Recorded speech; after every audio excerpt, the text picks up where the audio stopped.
Hello everybody, it's Star Raptor here, and I'm very excited to bring you my final video for 2016, and for a fitting end, I'm counting down my top 10 favorite games of 2016. These are games that I've played. Some of them I've actually reviewed for the channel, some of them I haven't.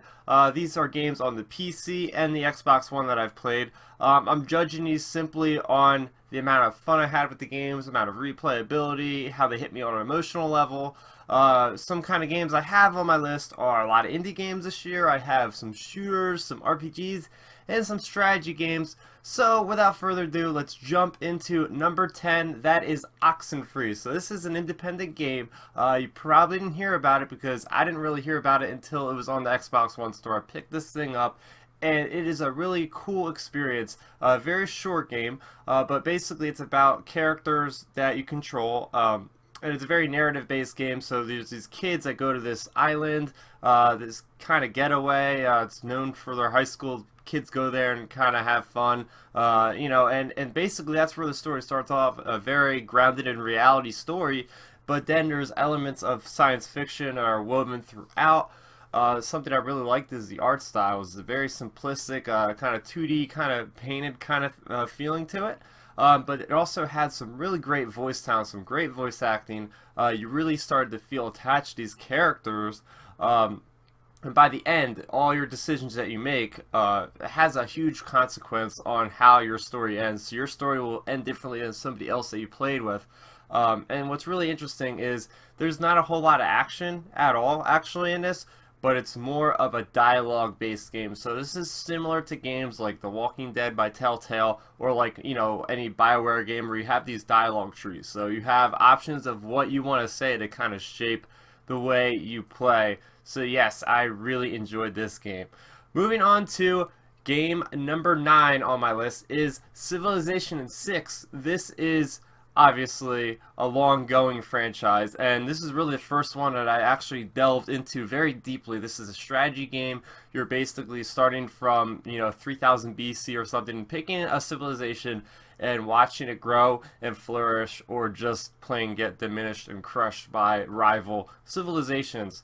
So I really like this game because, as somebody that has never played the game in the franchise, it was great for me to come in as a beginner. I feel like the tutorial was very good. It didn't provide you with all the little nitty-gritty, but that's something that you eventually can get more in depth as the game goes, and that's something really cool about this game, is you can take it really deep, or you can go from a surface level and still enjoy the same experience. The AI definitely proves a very competitive nature in the game. I mean, it's pretty interesting in a way. A lot of games I'm just like blowing through them, no problem. These guys, they actually are like real life opponents. Basically, this game is like a board game. So you go a turn, and then your opponent goes another turn. And something else I really enjoyed was the focus on, the governments. You could change, you could be like communist, you could be a democracy or republic, and it just spans the ages. So you have wonders of the world, and it's just a very educational game. You can learn a lot from this game about the different people of history. So yeah, really great experience. I never would have thought that Civilization could have made it on a top 10 list. But moving on to number 8, we have another indie game called Inside. This is a follow-up to one of the most acclaimed games of last generation, which was Limbo. So you have these guys from Playdead Studios coming out with another heavy hitter. Okay, so this is like a puzzle platformer, I think it's technically called. So you are basically this little boy, and you are trying to get through this kind of government conspiracy kind of thing. And the interesting thing about this game, again, I don't want to spoil too much, is it's no dialogue whatsoever. There's not one spoken word of dialogue in this game, but it's portrayed through the excellent sound design and the awesome imagery. It's a very dark and bleak game, but that speaks volumes to basically the characters in here and what is going on in the background. I mean, you got like these mural painting type depictions of the environment, which really stand out as one of the most beautiful games of this year. Okay, so number 7 on my list is Lego Star Wars: The Force Awakens. I know what you guys are thinking. if you follow me on my channel. I'm a huge Star Wars nut. But looking past that, I'm looking at this as a Lego game. The franchise has had very, very solid games, but they haven't really invented themselves moving forward too much. But this game changes that.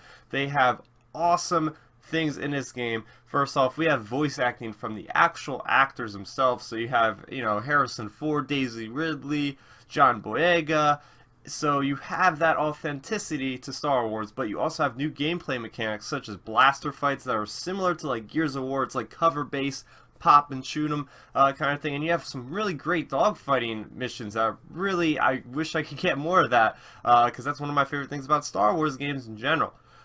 Moving more into the specifics of this game, it is one of the better movie-based games because you get those certain parts of the movie that you want to play through as a game, but they're also offering different levels that weren't actually in the movie, so we get more backstory to canon fanatics like myself. So we get missions for like Poe Dameron rescuing Admiral Akbar. We get some stuff about Lorson Tekka setting up his his little town on Jakku. So just really cool stuff like that is just adding to everything. And of course, the fun puzzles in this game, I never really got stuck, but they were just great to, just to break up the normal ebb and flow of things. Moving on to game number 6 on my list, I have Gears of War 4. Now, it was really hard for me to start to position these games coming up. It was really, really tough for me to figure out what I wanted to put these, but Gears of War 4 just barely misses that, top 5 of the year. Not saying it was a terrible game. I absolutely love this game. First off, what I want to say is hats off to the Coalition, because it went from being an Epic Games development of a game, and now Coalition picked up, kind of like what Halo was with 343 Studios going from Bungie. So the guys of our Coalition, I want to applaud them for doing a great job of keeping the authenticity of Gears of War while bringing it to the next generation. And that's something I really enjoyed about this game, is we get this whole new cast of characters like JD, the son of Marcus Phoenix, and it has a lot to do actually with the Force Awakens as far as the feelings. So you get these new cast of characters, but they're kind of shepherded in with the older generation like Marcus Phoenix. The action in this game is awesome. We get all these new enemy types, brand new weapons, and just things that make this game feel familiar but different at the same time. Again, the story had some great emotional beats that really, I felt attached to these new characters, which is something you can't normally say with, modern video games. A lot of these characters are just, forgettable, but I really, really enjoyed JD as a character. And of course, I can't talk about Gears of War without talking about its excellent multiplayer, and it still is that awesome go-back multiplayer that you can keep coming back to, back and forth, and play it over and over again. Of course, Horde Mode 3.0 is just so fun. 50 waves of just going through enemies, and they added some different things like the ability to buy certain things and have a shared money pool, which really adds to the decision making on the fly. Alright, so coming in at number 5 is Titanfall 2, and guys, this is my most recently played game, so it's still very fresh in my mind. I'm still playing it right now. So basically what this did was it took Titanfall 1 and said, hey, we're going to make that better. And that's basically what every game development studio should do, and they executed. Respawn Studios, I want to applaud you guys for listening to the fan feedback, because the very first game, Titanfall 1, didn't have a campaign. A lot of people liked the game, but the fact that it didn't have a campaign didn't give it as much legs as they might have wanted it to, so they put it in a full-fledged, awesome campaign in Titanfall 1 that really gives you the story between the Titan and the pilot, what connects those two entities together into an awesome military force. And that story just fleshes out everything in that universe even more, between the IMF and the militia of the frontier. So that, to me, I like stories that have that kind of meat that you can hook into, and the story starts off kind of personal, and as it goes on, it gets much bigger and greater for the galaxy at large. Everything about this game looked beautiful. I mean, the environments is like a jungle, then you go to like a wrecked starfighter. It just looked great, and the fact of this game being a very I can say platform heavy game. I mean, you're doing wall runs, you're doing double jumps, and it's something that you're not familiar with shooters too much. Usually shooters, you just kind of run along one plane. This game has that kind of advantage to it where you have a lot of verticality. A reason why I really like this game, especially with the multiplayer, is that it feels to me a lot more like Tribes, which is a game I grew up on. It's got that speed, it's got that momentum that is so unique to every other shooter out there that it makes it stand out from everything else. And the tight controls are just amazing. You just feel like they're just so snappy to that point where it's like that Call of Duty, that kind of polish to it. Obviously, a lot of these guys that worked on this game from Respawn came from Infinity Ward. And just the cool fact of the scale. So you're looking up, you're in multiplayer, you're firing at these things that are basically Transformers or like 2 stories tall, and it's just interacting with the environment, and it's just a great game. I wish I could have put Titanfall 2 higher on my list, but it was just so hard because there's other awesome games out there. That being said, on my list for number 4, I have World of Warcraft Legion. So guys, I've been a WoW player for like 10 years, ever since the original came out. I've been back and forth. I'll jump into an expansion to see how it is, kind of do most of the content, and then take a break pretty much until the next one comes out. So I didn't know really what to expect with Legion. This is its 6th expansion to the World of Warcraft. So coming into this thing, I got absorbed, guys. This, to me, I want to say this is the best expansion next to Burning Crusade. It might even be better. I mean, just some certain features I just want to point out is you get that instant level 100 boost. So if you've been behind, don't feel like you can't catch up because they give you that option to just start at level 100. The world scaling quest is really awesome. So if you have a friend that's questing another zone, you can automatically go there and you guys can team up. A lot of times it's been like, oh, if this guy is in this other zone, it's too hard. He can't have his friend come over there because his friend's not high level enough. So it does a great job of being able to play with your buddies no matter where you are in the progression, basically. Class reworks are always great, so they added different specs to like rogues and hunters, and just a lot of things to keep things fresh for those of us that have been playing this game for years. Something really interesting, one of the coolest things they introduced was the artifact weapon. So you get this weapon in the beginning of your leveling from 100 to 110, and you actually just like level up this singular weapon.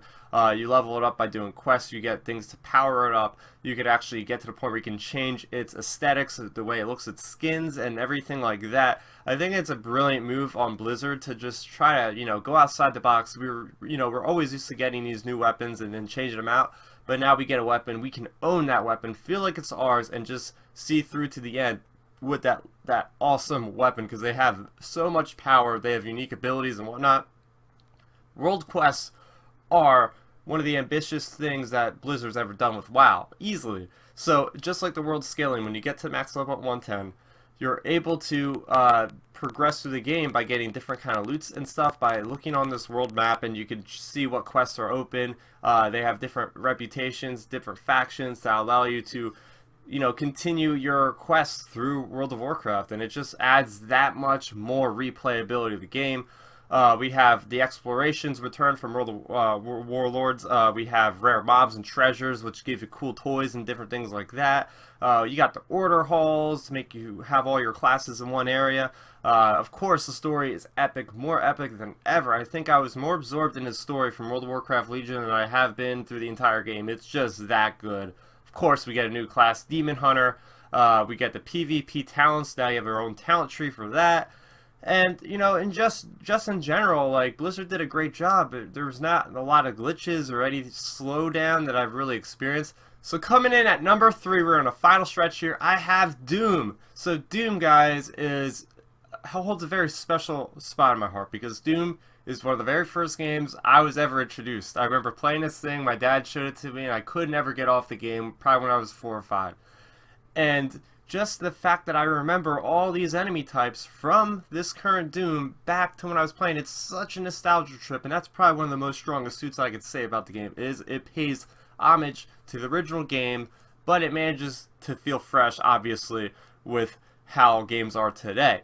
The story is really cool, something I wasn't expecting from the game. Yeah, your lead character, I don't think he says a single word in the game, but just the way you are immersed into this environment of, you know, going to hell, going to Mars, and it gives you this whole story about this evil corporation exploiting the power of hell to better themselves and their technology. Of course, things don't go that well, so you're kind of thrust into this conflict in this awesome kind of armor suit, and you just feel like a god. Honestly, you feel so powerful running around slaying these demons. And while you're slaying the demons, it's got easily one of the best soundtracks I've ever heard from a game in years. I'm being that honest, guys. I was literally headbanging playing this game. As you might know, I'm a huge fan of like heavier type rock, so this really hit it home for me. I really couldn't get enough of the soundtrack. Perfect times, like when you're going in and you're versing you know, dozens of demons, they just hit you with this heavy bass drum and you're just going at it. It feels so awesome. The weapon mechanics are so cool. So you got like an RPG kind of element in a way. You get these tokens. You can spend how you want to upgrade your weapons. You know, you got to be careful because if you upgrade this one way, you can't ever upgrade it to this other way. So it gives you kind of a replayability too. You can go back to the game and start over and see, oh, I want to see how it would look if I used the weapon upgraded for this side of things. Okay, so I want to talk about the speed of Doom. So this game is so fast paced. You're just running around, jumping up, just, you know, meleeing demons all over the place, and the whole time there's not any kind of slowdown, not any kind of frames per second drops. It is damn consistent if I've ever seen a game, and the fact that it looks so damn beautiful to be able to keep up with everything that's processing is just amazing. Alright, so coming in at number 2, I have Firewatch. This is another indie game. It's basically a very exploration type game. If you want to call it a walking simulator, I think you can call it that. There's not any action in this game. It's all narrative. Again, there's dialogue choices that allow you to find out more about your environment. You can go around searching. This is taking place in Wyoming. You are just a simple average Joe who is on this job, and his job is to basically work in this national park and just oversee that things are going a cooperative way.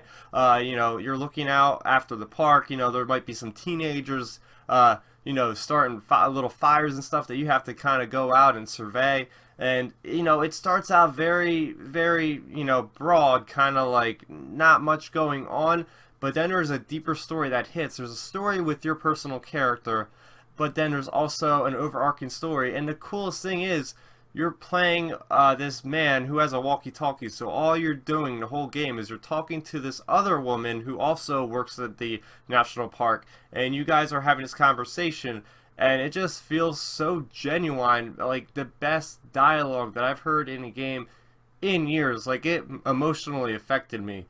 Just the way that they were able to portray these characters, it's just so damn good. You guys gotta pick this one up.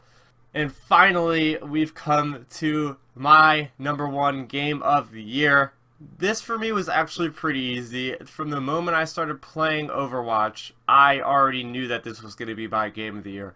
It just offered something that I couldn't get from any other game out of this year. It was just so addicting, and it just paved the way for a new whole genre of games called a hero shooter. So basically it combines different genres of like MOBAs as well as shooters. It's very similar to games out there like Team Fortress 2. So you're picky, and it's very team-based oriented, so you're going after objectives. It's not just a team deathmatch. There is teamwork that is needed here to succeed in your missions, and every one of the characters has its own attitude. You know, you got Mercy, you got Winston, you got Roadhog, you got Tracer. They all have their own attitudes and their own little nuances that really add to this entire experience while you're playing the game. What I really did like is each of these characters feels like they are pulled from a different kind of genre. So you have somebody like Farah, who is basically from like Quake with the rocket launcher. You have Soldier 76, who is basically somebody like Call of Duty. So if you have these different playstyles, you can feel right at home by picking and experimenting with these different characters. Again, the team dynamics is crucial here, especially if you're using a mic and you're cooperating with your friends, you're playing ranked. It is just so fun beyond anything I've played this year. Not only is this game monumental in the virtual kind of sense of video games, but it steps outside that and goes all throughout reality. So you have at these conventions like New York Comic Con and Atlantic City Boardwalk Con and Philadelphia Comic Con. Every one of these I've seen people cosplaying as these characters, and not just like one or two, like a lot of people are cosplaying. There's people cosplaying as characters from this game before it even launched, and it just shows you how passionate the community, how passionate the fans are with these characters. And the fact that it doesn't even have single player elements, but it has these backstories built through conversations in the game, through these amazing animated shorts, which will just blow your mind. Like, Blizzard needs to make a full-length movie with some of this technology they have, because it is just incredible. And I myself love the comics, so they have these digital comics that you can read, the backstories for all these characters, which really just adds another layer to while you're playing the game. You can, pick whoever you want, your favorite characters, and we also have a lot of updates in this game. It's super consistent.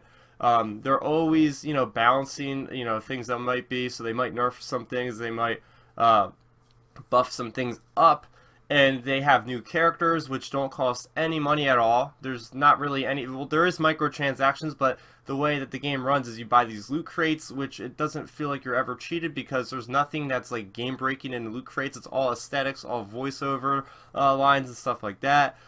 One of the coolest things about this game is how hard Blizzard works on their holiday events. So we had our first holiday event. It was like the Summer Games. So you literally had Lucio. It was a whole new game mode.